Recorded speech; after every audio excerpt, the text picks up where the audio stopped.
Be me, enlightened, aware, and frankly, exhausted. My entire existence is a performance of emotional labor for a world that refuses to acknowledge it. Every smile, every nod, every "how are you" is a tax levied by the patriarchy. I read another article about the mental load, the invisible work that women do, and a fire ignites in my soul. A righteous, brilliant fire. The author, a fellow warrior of the keyboard, detailed how men float through life unburdened. They do not remember birthdays, they do not schedule appointments, they do not notice when the toilet paper is low. They exist in a state of blissful, privileged ignorance, their path smoothed by the unseen efforts of women. And I think, what if I just stopped? What if, for 1 month, I lived as a man? Not in the literal sense, of course. That would be appropriating a struggle I do not face. But in the societal sense, I would shed the shackles of expectation. I would adopt the sacred male tenets, transactional interactions, emotional unavailability, and a complete and utter refusal to perform unpaid domestic or emotional labor beyond the absolute bare minimum. This would be my magnum opus, a piece of performance art so profound it would shake the very foundations of the cis heteronormative patriarchy. I would document it all for my blog, The Speared Vagina, a title that I felt was both provocative and deeply intellectual. The experiment begins on a Monday, the most masculine of days, all business and brute force. My first rule: cease all proactive communication. I will not be the one to text first. I will not be the one to make plans. I will not be the one to ask, "How was your day?" I will wait to be engaged, and when I am, my responses will be brief, monosyllabic if possible. I envision myself as a rugged, stoic oak tree in a world of chattering, needy squirrels. I get ready for work. Usually, this involves a complex routine of skincare, makeup, and hairstyling, all designed to make me presentable for the male gaze. Today, I will live like a man. I wash my face with bar soap, run a comb through my hair, and put on the first clean clothes I find. It's a wrinkled blouse and a pair of trousers that don't quite match. I feel a surge of defiant power. This is freedom. This is what it feels like to not care about being aesthetically pleasing to men.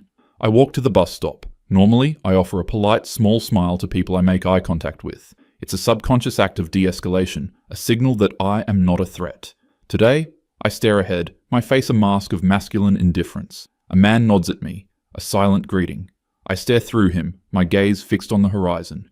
He looks away, confused. I smirk internally. He was probably expecting me to smile and validate his existence. Denied, patriarchy, denied. At the office, the experiment continues. My co-worker, Brenda in accounting, has a new plant on her desk. Usually, I would be socially obligated to comment on it, to ask its name, to perform the ritual of feigned interest. Today, I am a man. I walk past her desk without a word, my focus solely on the masculine pursuit of reaching my cubicle. I can feel her eyes on my back, a silent plea for the emotional labor I am now withholding. The day is filled with these small victories. I don't offer to make the coffee. I don't ask my male boss about his weekend golf game. I don't tidy up the communal kitchen after someone leaves a spill. I eat my lunch at my desk, staring at my monitor with intense, masculine focus, even though I'm just reading my own blog posts. Each moment of non-participation feels like a triumph. I am a ghost in the social machine, a wrench in the gears of patriarchal expectation. I get home and survey my apartment. The trash is full. My instinct, honed by years of conditioning, is to take it out. But what would a man do? A man would push the trash down with his foot to make more room, so that is what I do. I stomp on the coffee grounds and take out containers with a sense of primal, masculine satisfaction. The bag groans, but holds.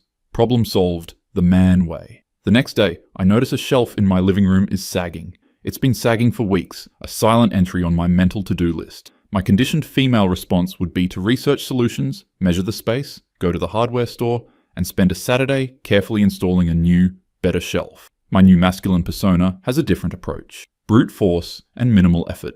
I find a hammer in the back of a closet. I hit the sagging part of the shelf upwards. A chunk of plaster falls out of the wall, and the shelf sags even more.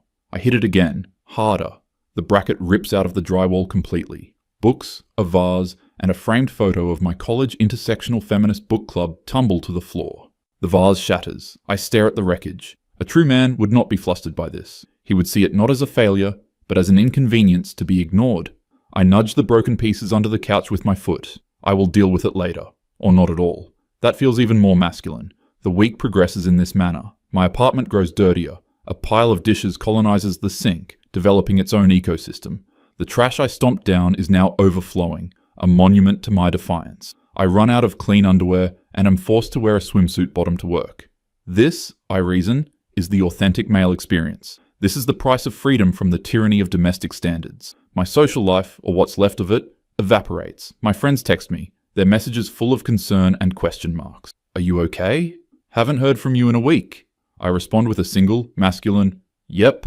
Sometimes I wait a full day to respond, to simulate the masculine trait of being busy with important man things. They stop texting. This is fine. Emotional entanglements are a feminine construct designed to trap and drain. I am an island, a fortress of stoicism. The second week is harder. The novelty is worn off, replaced by a grim reality. The smell in my apartment is becoming a problem. The pile of dishes has started to attract flies. The broken shelf is a constant mocking reminder of my failed attempt at masculine handiwork. I realize that living like a man doesn't magically make problems disappear. It just means living in squalor until a woman comes and cleans it up. But there is no woman. There is only me, the performance artist, trapped in her own masterpiece. My work performance suffers. My refusal to engage in office housework, taking notes, organizing meetings, mentoring the intern, has been noticed. My boss, Mark, calls me into his office. He looks concerned. He probably thinks I'm having personal problems. He doesn't understand that I'm engaged in a radical act of feminist protest. He mansplains the importance of teamwork and being a proactive member of the department. I stare at a point just over his shoulder, my face an impassive mask. I give a single, masculine nod. Understood, I say, my voice flat. I am channeling every emotionally constipated action hero I have ever been forced to watch. He looks baffled by my lack of an emotional response. He was expecting tears, excuses, a feminine collapse. I have given him nothing. Another victory. I feel hollow. I go to the grocery store. I need food, a basic masculine requirement.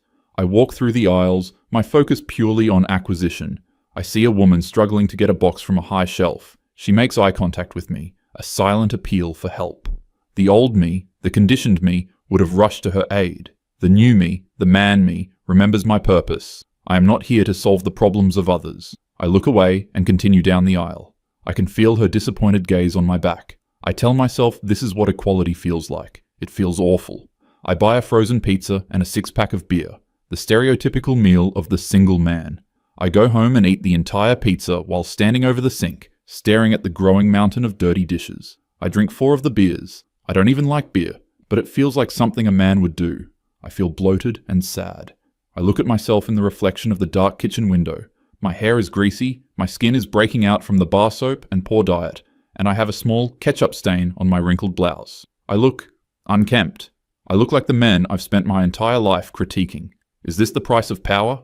The third week begins with a plumbing issue. The kitchen sink, clogged with a fortnight of food debris, refuses to drain. It sits there, a stagnant pond of brown water and floating pasta remnants. My first thought, the feminine one, is to call the landlord. My second thought, the masculine one, is that calling for help is a sign of weakness. A man would fix this himself. He would own tools. I do not own tools, besides the hammer that betrayed me. I decide to improvise. I find a wire coat hanger and straighten it out. I jam it down the drain, wiggling it with what I imagine is masculine vigor. I am a pioneer, a hunter-gatherer, a master of my domain. I feel something give. A gurgling sound emanates from the depths of the pipes. Success! I pull the hanger out. It's covered in a foul, black sludge that smells like death and decay. But the water is draining. I have conquered the plumbing. I am a god. I spend the evening watching a documentary about grizzly bears, a suitably masculine topic. I fall asleep on the couch, surrounded by empty beer cans and the pizza box. I am awakened in the middle of the night by a sound. Drip, drip, drip. I ignore it. Men are good at ignoring things. The dripping gets louder. It's joined by a faint creaking sound from the ceiling. I turn on the light. A dark, ominous spot has appeared on the ceiling above my couch. As I watch, a drop of water detaches itself and falls onto the floor. My brilliant repair of the sink drain must have dislodged a pipe in the wall. The apartment above me, my apartment, is leaking. No, not my apartment. The apartment below me. The apartment of the man who lives downstairs. I barely know him. He's one of those quiet, solitary types. I see him sometimes, working on his motorcycle or carrying in groceries. He never smiles or says hello. He just exists in his own self-contained world.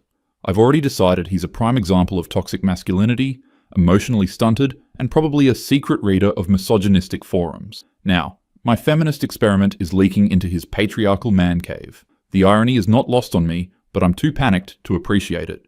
What would a man do in this situation? My brain cycles through the options. Option A.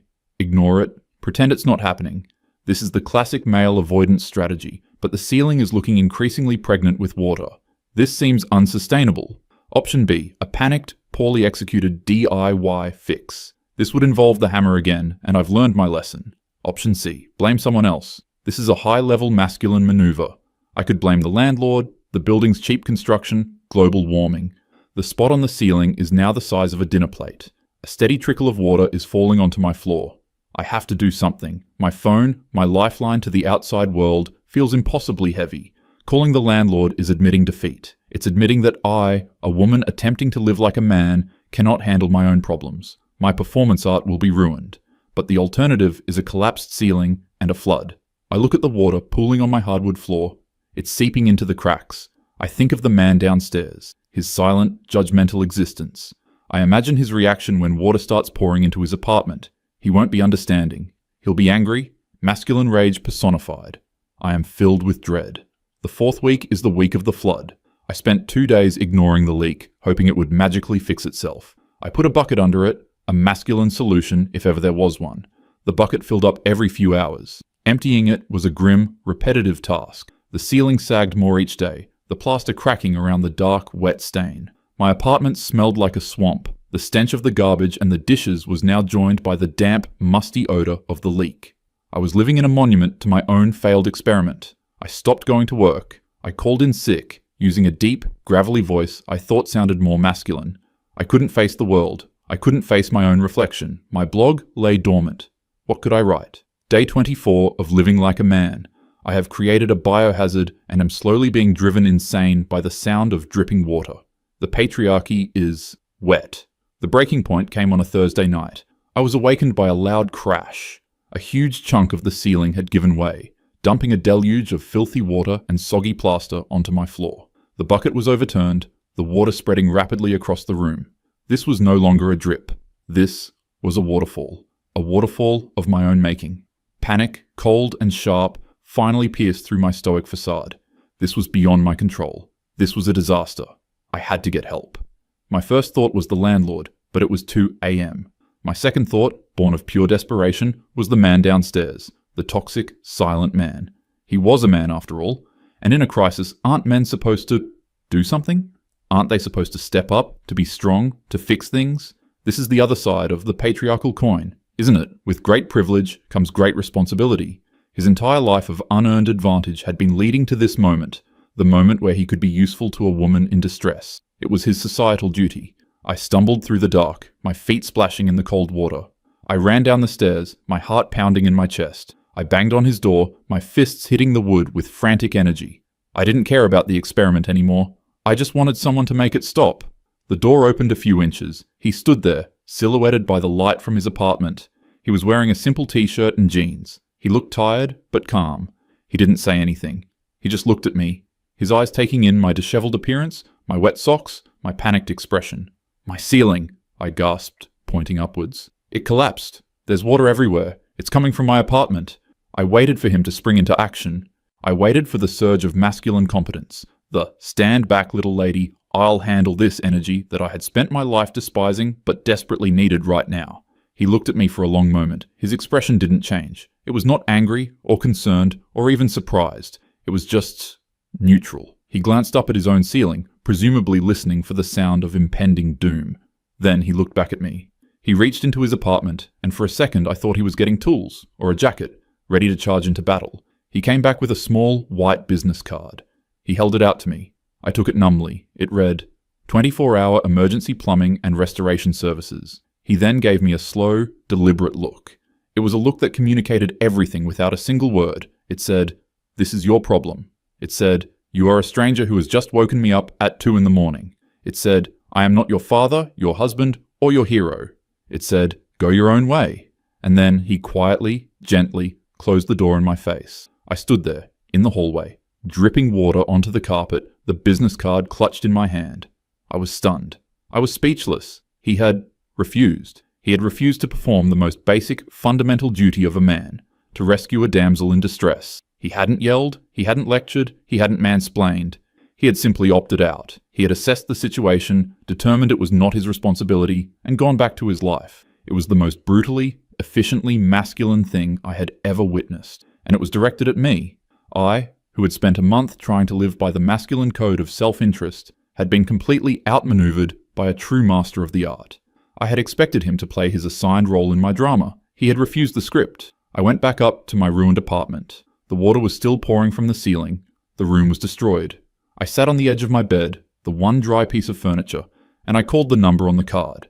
A man with a sleepy voice answered. I told him my story. He sighed and said he could have a team there in an hour, but it would cost a fortune. I agreed to everything. I had no choice. As I sat there, waiting for the plumbers, the full weight of my experiment crashed down on me. I had tried to live like a man, by my definition. I had defined it as a life of selfishness, of ignoring problems, of refusing to contribute, of expecting others to clean up your mess. And for a month, I had created a monumental mess. But when the consequences became too severe, my first instinct was to run to a man, expecting him to fix it all for me. I had embraced what I saw as the privileges of masculinity, but when the bill came due, I tried to hand it to the nearest man, demanding he pay it according to the rules of a patriarchy I claimed to be fighting. The man downstairs hadn't outsmarted me with words. He had outsmarted me with a boundary, a simple, solid, unbreachable wall of no. He was living like a man too, not my caricature of one, but a real one. A man who had decided his peace, his time, and his property were his own, and not a public utility for his neighbours. A man who was going his own way. The plumbers arrived, an army of actual competent men with tools and a plan. They were loud and efficient. They tore out the rest of the ceiling, shut off the water, and set up huge, roaring fans to dry the place out. The bill was astronomical. My security deposit was a distant memory. I would be paying this off for years. My experiment was over. I had tried to live like a man for a month, and I had regretted every second. But not for the reasons I thought I would. I didn't regret the dirt, or the loneliness, or the bad food.